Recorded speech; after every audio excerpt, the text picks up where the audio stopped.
Well, hi there, racing fans, and welcome to another edition of Winning Ways, where we've got a great show in line for you because we were lucky enough last week to catch Andrew Bonn. And Andrew Bonn is one of those guys who's absolutely dedicated to this industry.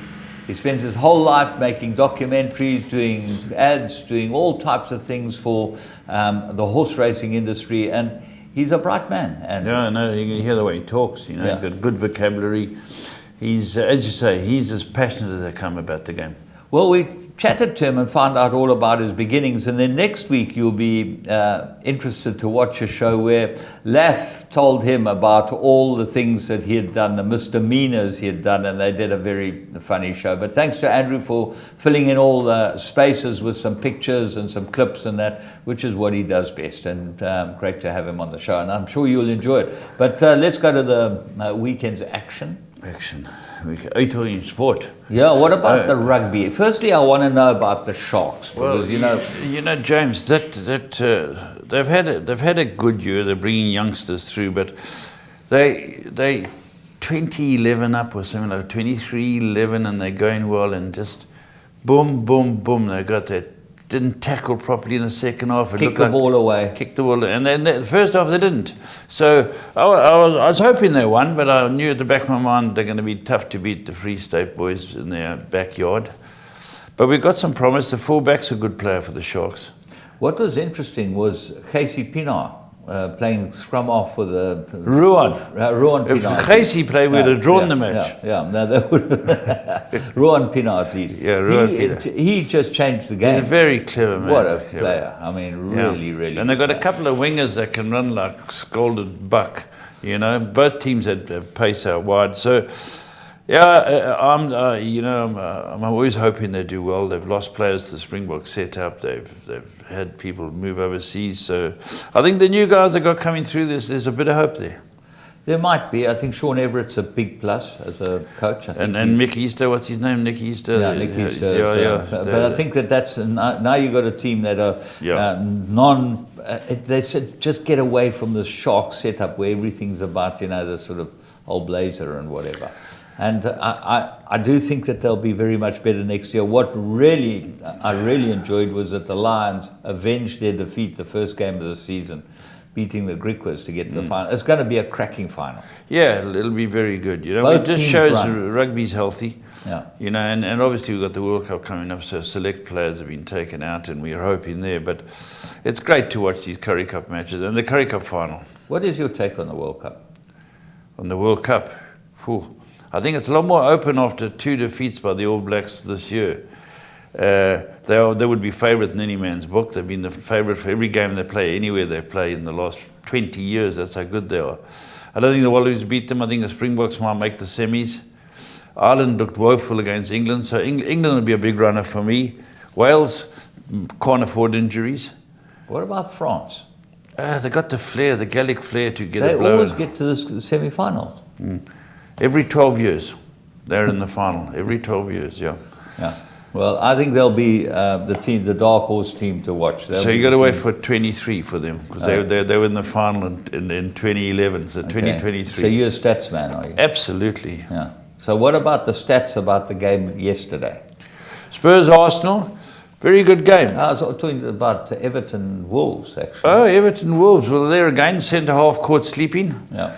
Richarlison got ahead of him, got the winning goal. It was a very good game.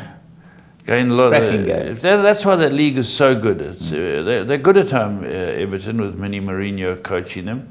But Wolves, funny enough, Wolves were big last year. They've only got 3 points in 4 games this year, but it's still very early, Yeah, they look like a crafty side. I think that the lower half sides are going to have problems with them. Yeah. And the big sides are going to not find it easy because they're beating them, And one looks at the top, even though it's 4 games in, Man City look invincible. Liverpool are right there next to them. Well, they're ahead of them at the moment, actually, because Man City have drawn 1. But they will be the top 2, there's no doubt. Now, when you're looking for the next 2, James, Man United are really struggling. Woeful. Woeful's a good word. Chelsea are struggling. That leading Sheffield United back at home 2-0. Spurs have got 5 points, and they've played 2 of the big 6 away and taken a point of each of them. I think it's still over their head, the Newcastle disaster. And I think Arsenal got a great attack, great midfield, and a poor defence. Geez, they're useless. They're bad at the back, eh? Yeah. Well, I don't know how you can make a guy like Xhaka the captain. Yeah. Because he leads by example. He just tackles everyone. Foot up penalty. in the air. Yeah. He got a yellow card in the first half. Yes. And he had 5 tackles in the second half. He should have got a red. I mean, he should have been off. And we would have been better. Yeah, they got you. I don't think the Greek Socrates is good enough. No. David Luiz blows hot and cold. And who's the big thug they got at left back? Kalashny or Kalashny, yeah. Kalashny. So they have to tighten up their defence, and then they'll be a very good side. But they're top 4 side. What happened to Koscielny? He went overseas. That's He'd the had problem. enough. You know. Then they get rid of Monreal. They get rid of Ramsey. They start getting rid of the good players. Bellerin, where's he? Yeah. You know, Ozil can't get a run at the moment. No. They've got to buy defenders. But I think every team that's shored up their defence have seen the improvement. Well, they bought David Luiz, but he's too slow. Yeah, he's finished. He's past it. David Yeah, Luiz, he's not. He's not. And great. him and Socrates. Gunduzi, okay, they look like twins. Yeah, they got to I would say what they are, but you're not allowed to say it. In the new world, you're not allowed to say that. But okay? James, because it's a bad word, that. They both go to the John McVeigh's hairstylist. You know, look like they comb their hair with a hand grenade, those two. Yeah. Anyway, I can't say it, and I'm dying to say it, but there you go. Let's go and have a look at 3 to follow.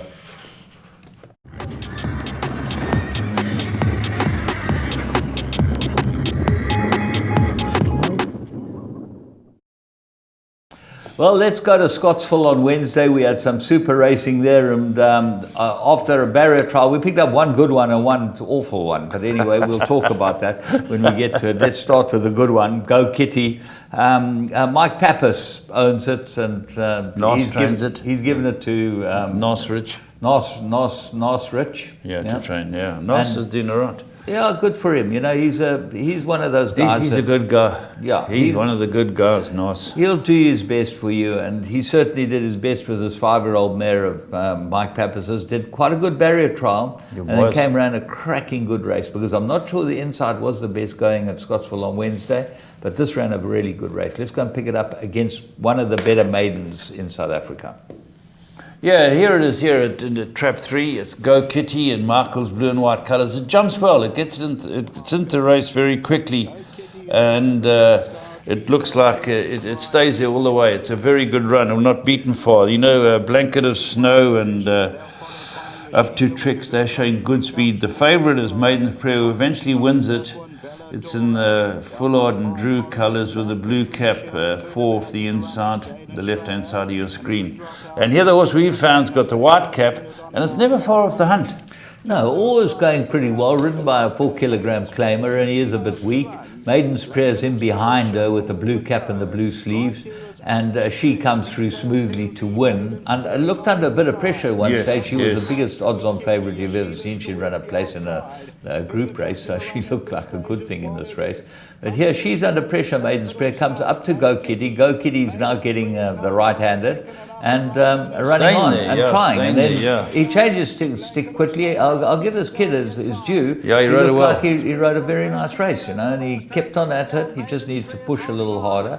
But good run, and I think that Go Kitty probably would be able to go in next time. Yeah. Certainly even over 1,000. I agree. She's quick. I agree with you, Jim. She's ready to win. Okay, so let's move on to the next one, which how we found this, and we always get told, or horse by, I do, sorry, you have nothing to do with it. Get told by one of my sort of mates who associates in the know, associates, associates, and they're the Confederacy of Dunces, as That's like right. to call it. I mean, I said we do not show horses that have had a run. They can have had a barrier trial. This had a run. It's moderate, okay? It's in 3 to follow. We can't change it. Let's go and have a look, okay? It might win a race, and you'll have to be lucky to catch the right race at the right time. Let's go and pick up what's its name? In Rapture. I'm definitely going to lose its name.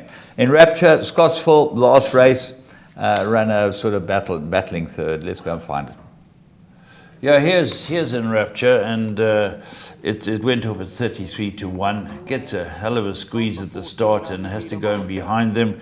You know, Linga Longa's up there in the pink coming over from the outside. Class of 8 showing good pace, and Tussie Mussy wants to get into the scrum. And the horse we've found is probably midfield, 2-3 deep at the moment. And it runs a good race. The winner is Linga Longa, who's sitting beautifully on the fence. Dion Sampson for Louis Goosen. That's Linga Longa.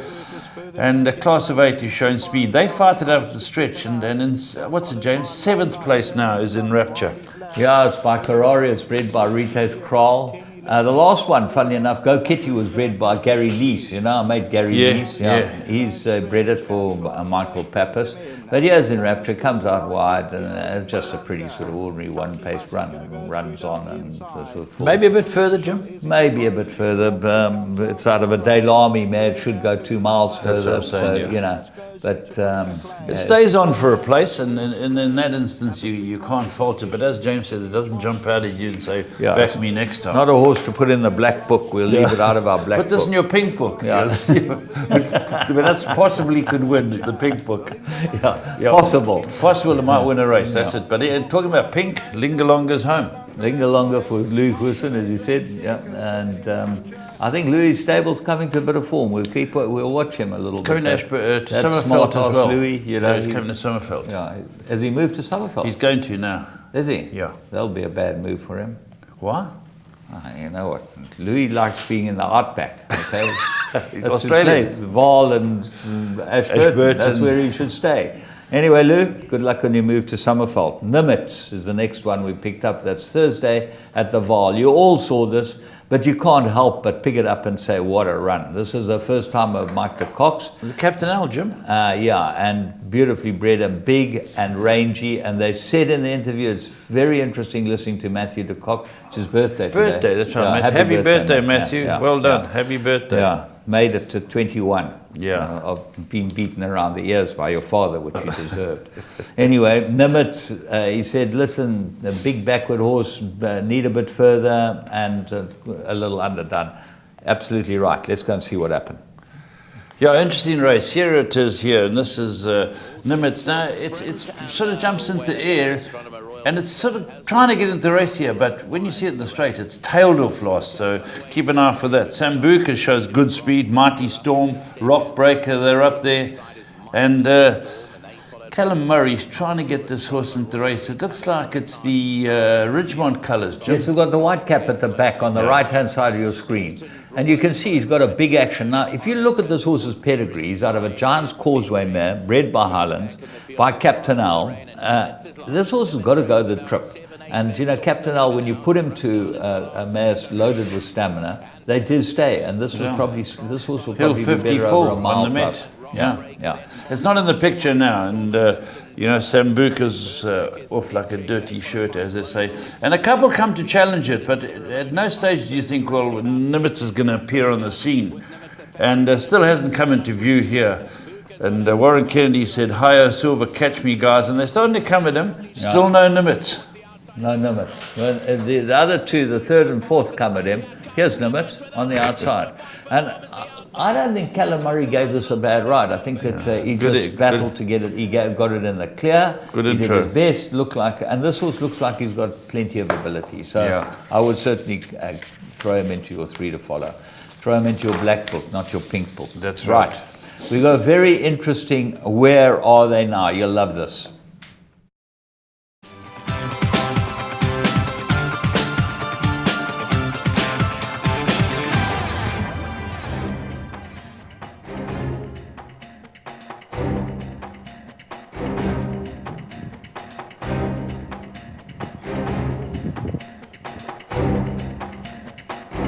As you'll see, they're nice soft sand paddocks, which suits him well. And in the background, you'll see he's just heading towards it now. They have one of these big outdoor fans, so when it gets a little bit warm, he's under the shade and he has cool, moistured air blowing on him all summer. If You've been involved in horse racing in South Africa but have either moved away, immigrated or retired. We want to hear from you. Send us a short 30-second video recording on WhatsApp and we'll flight it on the show. Clips can be sent to either James on 071 588 5769 or Paul on 083 779 1311. We look forward to hearing from you.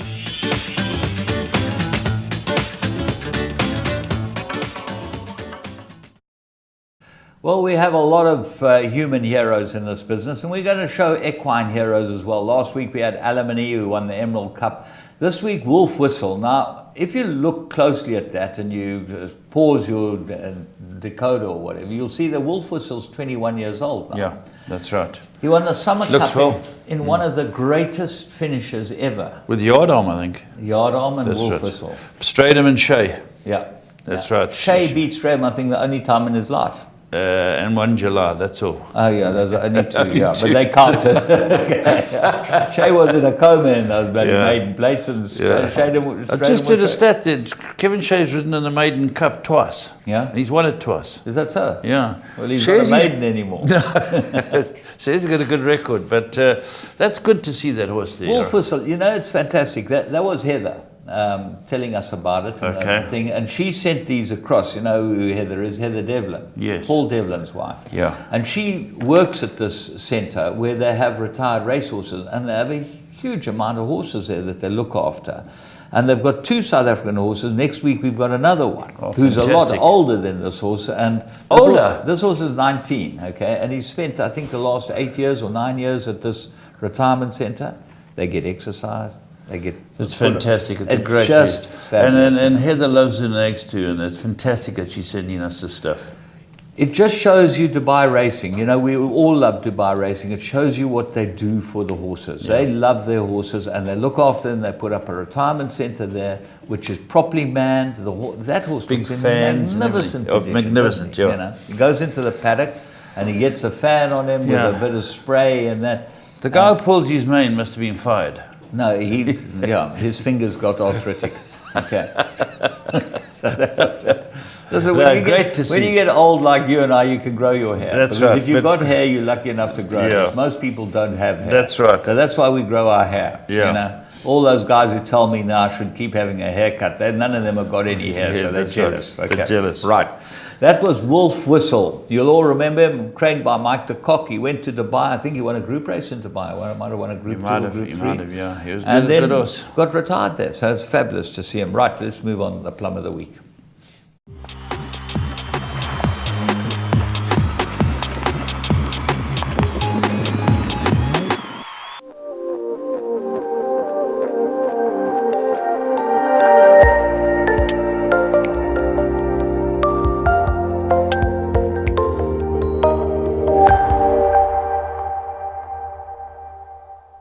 Outside. Winter Chills in the yellow towards the left, about a length and a half off the lead. Further back in the run at this stage is Master Vision, and down the inside Master Dancer. Coming just outside the 200, Just a Guy Thing. Now Winter Chill sees daylight, and Winter Chill comes forward now to claim Just a Guy Thing. And Winter Chill, despite over racing early, is going to win, going away. And Winter Chill to win by 3. Just a Guy Thing second. Then came Master Vision and Alma Mater.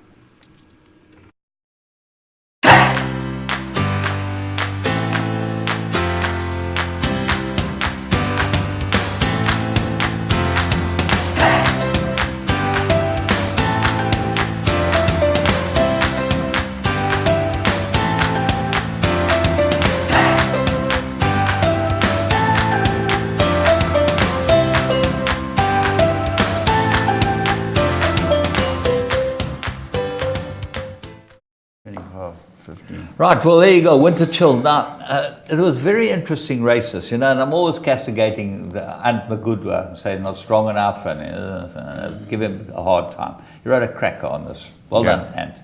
Because this horse was 5-2, 3-1 on Interbet. Yeah. They backed the other one of Warren Kennedy's ride, and Magudwa, to his credit, tucked this in and gave it a chance. I thought he'd go to the front and it would burn out and the other horse would run it down. He tucked it in, gave it a beautiful ride. You could have got 22-10 at any time. And he looked like a good thing. This Yeah, horse, I thought he was the horse to He's beat. What a Winter, bred by the Royden Turners and owned by the late Greg Royden Turner. Yeah. Out of a young Caesar, man. It was nice that they were there at the races. They came to watch a runner of theirs, and they're great brilliant. supported family, you know, Yeah. Sos and the husband, the polo players. Nice to have them there. So it was a good win, and well done, young Magudwa. Good ride. We're going to move on and see what's in current affairs. Well, the key features for me are I play a lot of soccer 10s, soccer 6s, and soccer 4s on the Tote.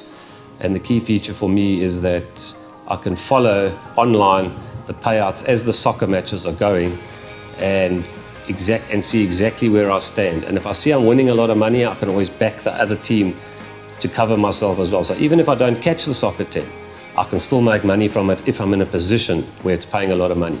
So that is the key thing for me, that I follow the in-play prices and payouts as they go.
Right, well, current affairs, time for another edition. We've got 2 races to show you. We've got a Group 3 that came out of Gauteng, and we've got the Maiden Cup out of Mauritius. And Jim, interesting racing. What did you think of the start to the Gauteng season with this Group 3?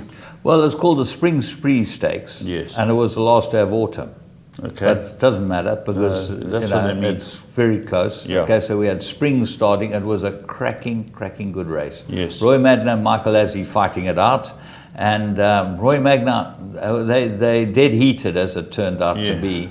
But there's a very good owner of Roy's, this guy Robert Chung. I think he's from China. And I think he's a top man. He keeps buying Roy horses, and Roy's done a marvellous job. Yeah, Roy's very good trainer. And then obviously Very the good other trainer. one, Richard Mapanya, Yes. and the Bowers, owned the other horse, which was Angel's Part, Mears Approval, bred by the Scott brothers. Now, you know the Scott brothers? Yeah. No more. It's No more. very sad. And we really should be doing something to honour them. They were single-handedly, never mind about Jaffe and people like that. Yeah. The Scott brothers were the greatest supporters of this industry in the 20th century. Fantastic, they were absolutely fantastic. Very, very good. I Fantastic spoke to people. Robin the other day. I saw him up in Hillcrest. Had a long chat with him. I spoke to Joyce the other day.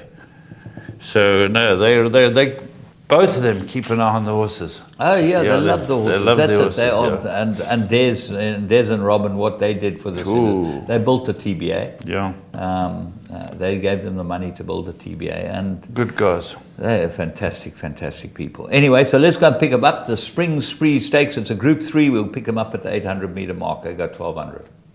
Will pay stable companions travel together. Then comes Clever Guy and Dusra races at the back of the field as they approach the 600 meters board, and Russian Prince will bring them into the home straight. Prince of Kahal on his back races in second. Then comes Volbon, the blue cap at that one's outside. Angel's Power in touching distance. Labella Mears in the blue and yellow colours. Will Pays goes inwards. Bold Eagle looking for luck towards the outside. Zuav also got a few to get past. Down to zero is Bolt as they now get to the final 250, and Prince of Kahal in the middle of the course, came forward to take over the lead. La Bella Mia's a big runner. Zouave, Bold Eagle, they're trying to get into the race. Social Order, Will Pays, Prince of Cahal, Angel's Power is running on. Prince of Cahal, Angel's Power has, oh, it's close.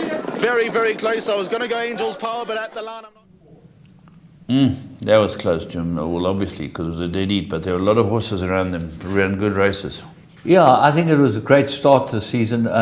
Prince of Cahal is by Cahal. He's bred by the Clifton stud, and it's out of their foundation mare, Vogue. You know, it's a very, very good mare. Absolutely. A model man mare. So, and the other was by Mia's Approval. So both KwaZulu-Natal breds. Yeah. Okay, fantastic to see them go and do it. And there were horses that ran on. La Bella Mia, I thought, ran a good race. Ran a good race. Very good race. And, gutsy run. Zouave's probably got a bit of quality. Big improver. He might be the big improver. We then go and have a look at the Maiden Cup. Now, the Maiden Cup is the biggest race in Mauritius, and it's a fabulous race. It's 2,200 meters. It's like our July. Is it 2-2 or 2-4? 2-4 maybe. 2-4. Yeah, 2-4. Yeah, it's a mile and a half. But it's got the same standing as the July.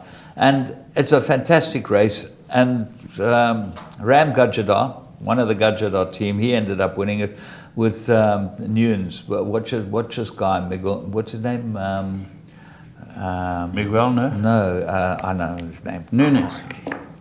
Anyway, we'll get it after we watch the race.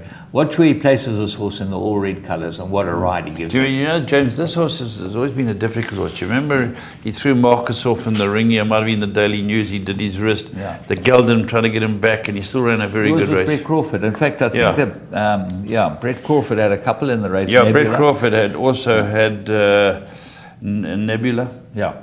Ricky Maingard runs second. Our friend from South Africa, Daryl Holland, his new stable jockey, with Al Shibar. I think that was with Mike de Kock. Al Shibar ran second. So and then there was 10 Gun Salute was with Howells. Duncan Cool Howells. Howells. All this, Enard, I think he won the last 2 Maiden Cups, Enard. He's trained by Gudge. Placasse rode it. There's a lot. Our Emperor was a horse that Grant Knowles sold to them for a fortune. I don't know if he's even won a race, Our Emperor, but he ran in it. Dawn Raid. He must be good enough to get in. Yeah, good race. Let's go and pick up the biggest race in Mauritius, the Maiden Cup. Ready to chase the prize down, and they're sent on their way. It was a great start for them. Cool at Heart bounced out really well. Goes off to that early lead from Dawn Raid, who's up in second. 10 Gun Salute is racing away in third. Then comes Our Emperor along the inside of White River, who's midfield and racing 5 lengths off them. The pace is a good one. El Shibar, Nebula, 7 lengths off the leader. Then came Enard, third to last. Overshadow is second to last, and Solar Star's the trailer. And there's got to be about 10 or 11 lengths covering them now as they race down with about 2,000 metres left to go. Out in front is Cool at Heart. It led it by a length and a half from Dawn Raid in second. 10 Gun Salute is third as Dawn Raid now goes to the front here. And Dawn Raid will take them to the home turn for the first time. Dawn Raid, the new leader, by a length and a half from Cool at Heart in second. In third is 10 Gun Salute. A couple lengths back to Our Emperor. Then a 3-length gap to White River, the favourite, is about 8 lengths off them. That's tracked by Enard and Olivia Placé. 1,300 to go. Behind that is El Shibar. Further back to Overshadow. Nebula has a good dozen lengths to find on this one. Nebula racing towards the rear end of the field, and Solar Star is the trailer. They've got 1,100 metres left to run in the Courts Mammoth Maiden Cup, and in front is Dawn Raid.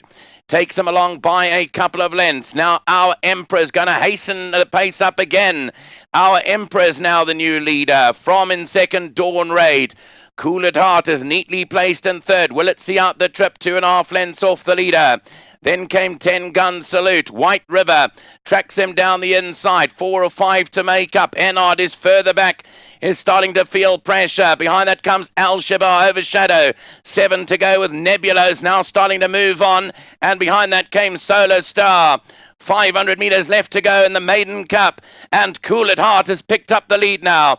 Cool at Heart goes for home. Our Emperor. In behind that comes 10 Gun Salute. White River's towards the outside. Then comes behind that Ennard is feeling stick. Nebula is on the far outside of them, but hitting the front is 10 Gun Salute. White River looks good, and White River has come to hit the front. Al Shabar's running on, but White River has the Maiden Cup under control, and White River beat Al Shabar. Then came 10 Gun Salute, and behind that Overshadow, no sign of Nebula, and no sign. Good horse, this Jim.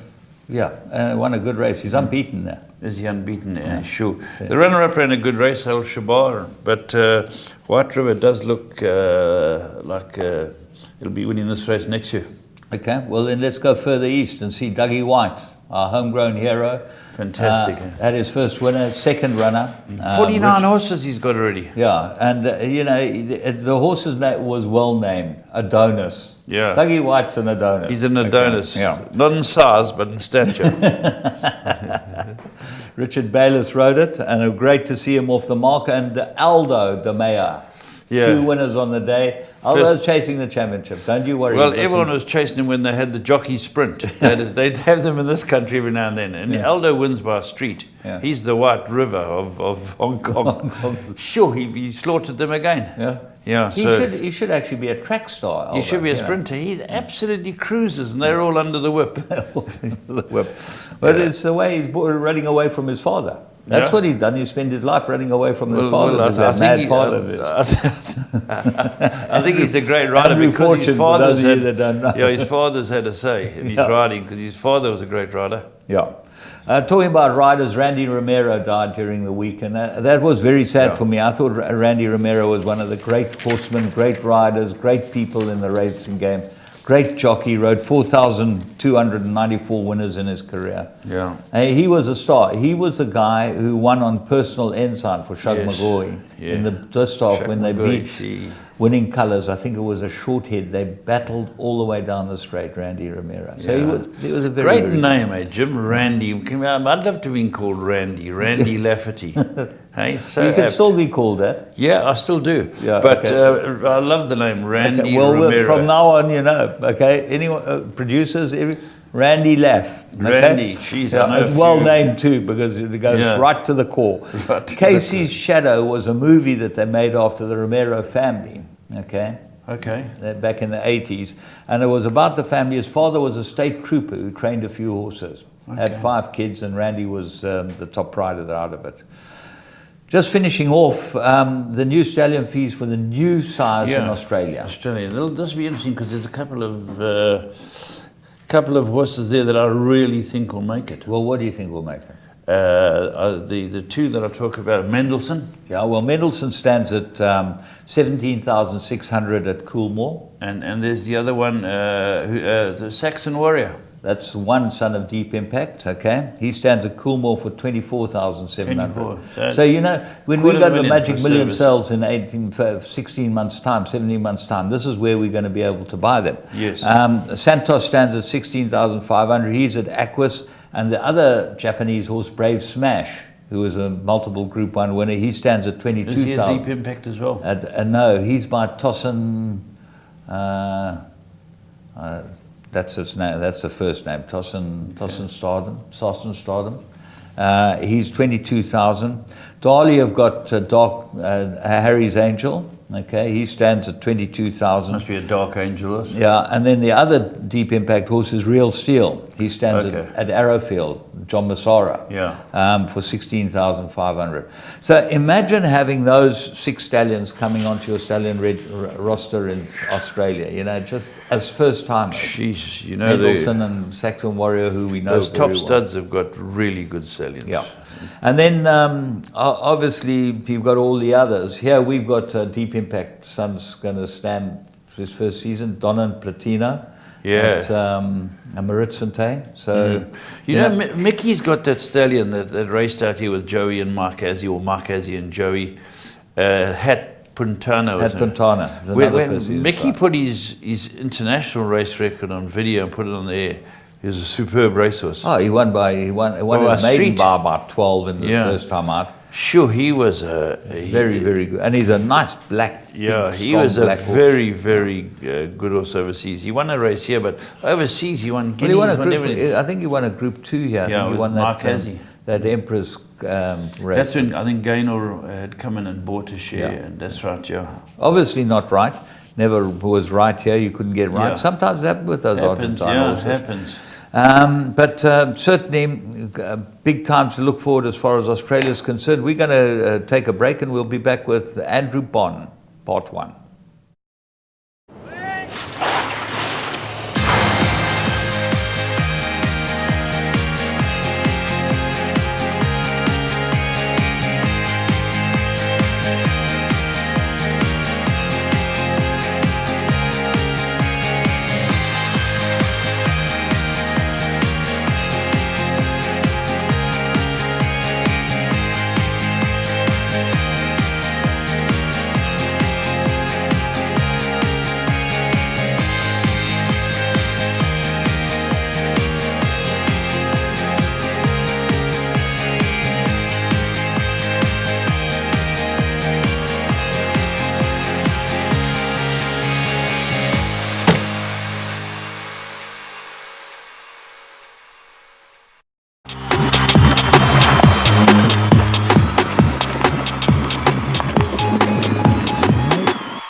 Well, every now and again you get in this industry someone who is so passionate and so involved in this industry and has always been that way as far as this industry is concerned. And one of those people is Andrew Bond. Now, love him or hate him, and there are a lot of people out there that don't love him, and you know, I blame them for it, because really if you look past what you should be looking past and seeing how passionate this man is, you should be on his side. He's only got good for the industry. When you think of it, he should have been a musician, because, Andrew, nice to have you in the studio. Your father was a musician. Yeah, I was actually reminded of that by your ex-brother-in-law, Richard. He sent me a picture of my dad in the, I think would probably be middle 60s, when he was still running the youth orchestra in Cape Town. And, you know, I sometimes take it for granted that he is a professor of music, and he wasn't a professor by virtue of his studies. He had that doctorate bestowed upon him because of his contribution to music. He was playing for the National Symphony Orchestra when he was 18 as principal oboist, and he became dean of the music faculty at Durban University and then to UCT, and then they emigrated in 1994 because obviously classical music was on the down, not part of the culture of the new regime, which you can understand. And they've had a fantastic time in Australia. They've been in Perth, they've been in Melbourne, they've been in Townsville, they're now settled on the Gold Coast. They have a wonderful life, but they are still lonely. They miss us, and they miss a lot about South Africa. But Australians look after their aged.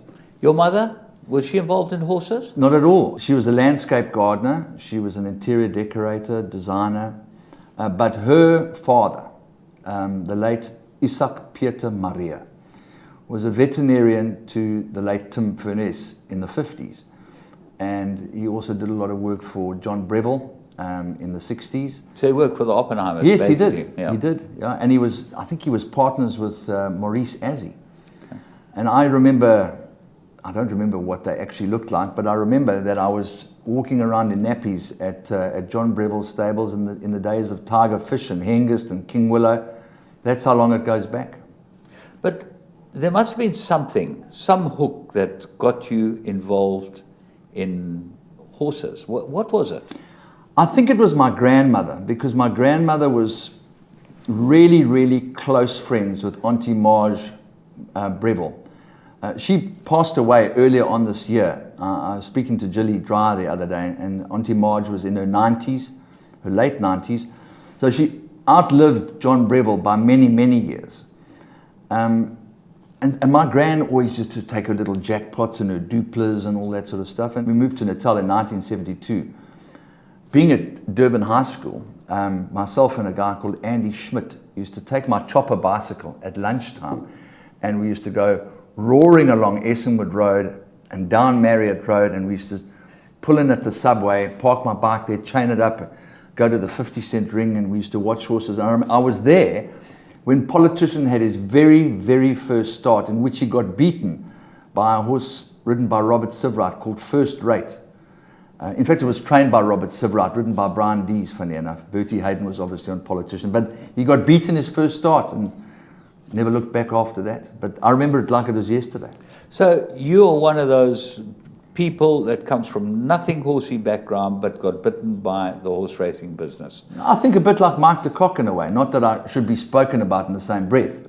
Mike de Kock had David Ferrara, so he went to the stables. You know, Yes. that's different to going to the silver Yeah. ring and just really starting to get involved from at your teenage years, basically, by being fascinated by horses. And it's from there to today, it's grown into your whole life. But there's many things that have happened on the way which are very interesting. And firstly, how did you actually get into working in racing? Because it's not easy to get into working in racing. Yeah, my first formal approach to get into the game was with Chris Smith. I did a bit of work for him at the Peter Maritzburg sales with a walkie-talkie, calling the horses through. I can't really remember a hell of a lot about getting gainfully employed until such time as one day I was standing in the parade ring and Martin Locke is busy talking to Laurie Jaffe, and Mr. Jaffe had an urgent calling and he had to go off and do something that only he could do. And Martin Locke is standing there and all of a sudden he's got nobody to interview. So he grabs me and he says, "Quickly, come talk to me about the race." And Terence Millard had a horse in the race called Mellifluous, who was by Colgard. He was a favourite on them. And I didn't like this horse. I thought he was a very good horse, but I thought he needed a galloping track. They supplemented him. They supplemented him, absolutely 50,000 100%. rand. Yeah. He was a very good horse. But I really liked your horse. And I promise you, you didn't know this was coming, but I really, really liked your horse last watch. He was a magnificent son of home guard, need I remind you. And he'd been to the track, he knew the track, he was familiar with his surroundings. And I told Martin Locke, this horse will win. And he won at, what was it, 20-1? 12-1, yeah. It was a lot of money from won it. I 4 think in it a was row. Barry Walters' colours, Yeah, wasn't it? in the Argentum Syndicate, Lexington and that. Yeah. He had won 4 in a row. Gary Waterson rode him. Yes, absolutely. It's very interesting. Just to digress on that story, when we bought these horses, there was a bonus attached to the horses that had been paid for. And when I paid for my horses to the TBA, I paid for the bonus for all the horses that I bought at the national sales, this being one of them. They came to me at nominations and they said, "You're not eligible for the bonus." I said, "Why?" The bonus was £1 million. Said, It was a Bloodline series. Yeah, Bloodline series. You're not eligible for the bonus because the breeder never entered the horse, which was true. Mickey Goss hadn't entered the horse. But they accepted my fee from the TBA, accepted the fee, and we sent them a lawyer's letter. And, you know, I'm always in trouble with the industry, but I stick up for myself, okay? And we said, you accepted the fee, you got to pay the bonus. Well, there were a lot of people pulling on this horse's tail to make sure that he didn't win, but he did win. He was a great, great horse. But that was your first And then start. Martin Locke said to me, the next week, I want you to work, it was the Bloodline Million at Turffontein. I also got lucky. I think it might have been Fast Gun, Toby Spies. Yeah, he was a Mexico too. And it's almost a bit like Hong Kong. If you get lucky early, you know, they're very superstitious people. You got lucky? I got lucky. And what did they make you a presenter? Well, that was See How They Run. Yeah, myself, Clyde Basil, James Mapiri, Dieter Wahlberg was running the show there at Gosforth Park in the facility behind, almost at the entrance to Gosforth Park. There was Highfield Racing Technical Services. Everything was analog in those days. And Clive and Mandy Parnell were running the show. It was called See How They Run, run by Trifecta Productions. And that gave me a huge amount of insight. I think in those days, the Friday night and the Saturday night, and I think we even had Thursday night, we probably had more viewership on NNTV, which was TV2 in those days, immediately after the 7 o'clock news, than Teletrack gets in 2 or 3 months, because it was terrestrial television. It's no indictment on Teletrack. It's the fact that Teletrack is a subscriber-based network. compared to something that's free to air. And I think that's the key. If racing was free to air, Martin Locke was a household name because racing was free to air and he was always doing top sport. So therefore, a lot more people saw racing than people get to see racing today. There's no doubt that's one of the biggest problems. But you then graduated from that, and as a rider, you started getting involved. How did that come about? Well, I always loved riding, and I used to ride a little bit of work, mostly at Clarewood. I used to ride a few horses for Eileen Bestel. And I remember one day we decided to play a little bit of a prank on the public, and Empress Club was being trained at Clarewood. Funny enough, she didn't do as well in Natal as she had done in Johannesburg and Cape Town, even though she won the filly skinnies here. In fact, I think she also won the colt skinnies. So maybe I'm talking rubbish. Maybe she did do really well over here. I think she just failed badly as a 3-year-old in the July, and I think she even got beaten Well, she got scratched out the July as a 4-year-old when she was hot favourite. Correct, correct. She got beaten in the Willhavington or the Daily News 2000 by St. Just. Yeah. Ormond Ferraris's filly. So I rode this horse for Eileen Bestel, and I came back and the camera crew were there, and they said, how did Empress Club work? And I said, well, she worked fantastically. She'll win by 6. And Clyde Basil came back and said, now that they've seen you riding Empress Club, I think she's going to drift off the boards and won't run a place. She will never be able to stand up to having 70 or 80 kilos on her back. So it was really nice to go out and ride work in the morning, and it was only really when I got married to Sarah that I was given the opportunity to have my own horse. She gave me a mare called Henge, a Northern Guest mare, and then I got Alimony, and now we've got a whole string of horses. Some of them are utilised, some of them are paddock ornaments that are just tired and they just deserve to be able to be a horse. That's what happens with riding establishments, doesn't it? And it's wonderful, you know, and must give you a great deal of satisfaction. Just getting back to Sarah, and now you won't know this, but I trained for her grandparents. They were one of my first sets of clients, Tom Benson, at the Vol in 1976. I've got a picture in the hallway of Clatter. Yeah. You leading in Clatter with Tom and Pat.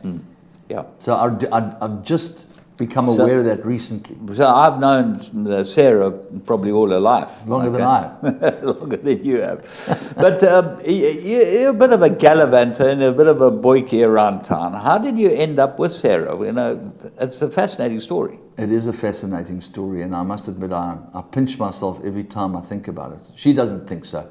But I tried from 1991. When Flaming Rock won the July, I asked her out for the very first time.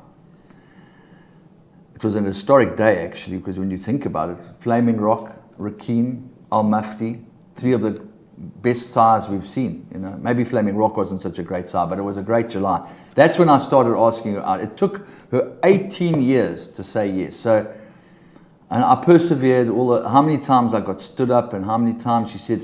She looked down this aristocratic nose of hers and said, I don't think so. Oh. And eventually, you know, she managed to, you know, buckle down, and my life has never been the same since then. I've got really, really in line with horses, and also my life has changed a hell of a lot. There's not anywhere near as much free rein as I used to have, but that's good because the propensity to self-destruct is there. There's no doubt. Yeah, well, you've certainly been on some missions in your life, but that shows the character that you are. You know, you end up doing things that most people normally wouldn't do. But that doesn't matter, because the point is that we've got a timeline and a lifeline. Getting back to your presenting days, so you got really involved with presenting, and you were, without doubt, one of the best presenters around, and they still use you at Epsom to do the presenting, and you must enjoy that. I can't even begin to vocalize what that means to me. When we arrive at the airport at ORT and you get on that plane and you know that taxi is going to be waiting for you at the other end and you're going to be walking around on Epsom Downs, your whole life changes. Everything becomes completely and utterly sublime. And to look out of your window at the Holiday Inn Express and see where all the visiting horses arrive, and to walk across the road to Simon Dower and to Jim Boyle, one of Paul's big friends, and to meet Pat Phelan at the rubbing house. It's almost like you become an old soul again. It's the greatest privilege. I mean, I can't thank Bernard Cantor enough for affording me that honor. You've been there, Paul's been there. You know what it's like. It just doesn't get better than that. It's fabulous, but what's most fabulous about it is that the names, the people that you've got involved with, and the relationships you've built with people that you just call in to come on air. Frankie is unbelievable. He'll always come and talk on things. But you've got Christoph Simeon, Michael Stark, I've seen you interview. I've seen you interview footballers. This is a relationship building exercise that you've done for many years. Yeah, but it can only happen, excuse me, it can only happen when you have the wherewithal to be there. If Investec are paying for your accommodation and your air ticket, all you have to do is survive for a week. It's not easy at 19-1, I must tell you that. But you take the pain because you know that the power and the might of Investec has afforded you that opportunity to walk into those circles where you can interview the Queen's personal attaché, and you can rub shoulders with the aristocracy of racing in the box in which the Queen lives. We've been inside her box and we've seen that beautiful painting of her centenary. But it is as many, excuse me, as many other race meetings that I've been to, whether it's the Melbourne Cup or whether it's Royal Ascot or whether it's the Breeders' Cup. Dubai is so different. It's a carnival atmosphere second to none, but it is very superficial compared to the royalty of English racing. It's a lot of money, and some good horses have been there. And I've enjoyed every single minute of being with Phil and his crowd and Let's Go Travel Team. Some marvelous memories. But it's not, in my opinion, the real deal compared to... It doesn't have the historic... No, well, I think it's self-explanatory, and I don't think Sheikh Mohammed would take it as a slight. No, of course not, because he's made an incredible show from nothing. He's built something that's completely unique in the middle of the desert, and certainly with the team that we go with and the time that we have, and so sad that Mike de Kock's not going to be part of this next year. I think he'll have horses, but no Blue Stables. You know, the Blue Stables was just one of the institutes. No, what a hospitable man. And then you go... And you look at your life from being a presenter, and there were obviously forces within the teletrack regime as it is today that stopped you from doing that. And that's sad in itself, because if you're good enough to be a presenter at Royal Ascot and have those type of contacts, why would you not be good enough for teletrack? It's probably my own fault, because I do not know how to play the political game. I do not know how to be nice to people. You're not a politician, you're a presenter. Yeah, but at the end of the day, you've got to play the game. You've got to be in the right circles. You've got to. I don't know how to put it really, but I don't hold any grudges because I'm still my own man. I'm still free to rove with my camera, and I'm still utilised when it comes to lead-ins at Greyville or at Kenilworth or Turffontein, and I'm happy for that. I would like to be more involved, but I'm not making any waves about it because I'm happy with what I've got. Yeah. And I know that I'm fulfilled in filming and editing and making magic, whether it's Equus Awards or whether it's documentaries or whether it's Luke Ferraris. It's enough to keep me happy.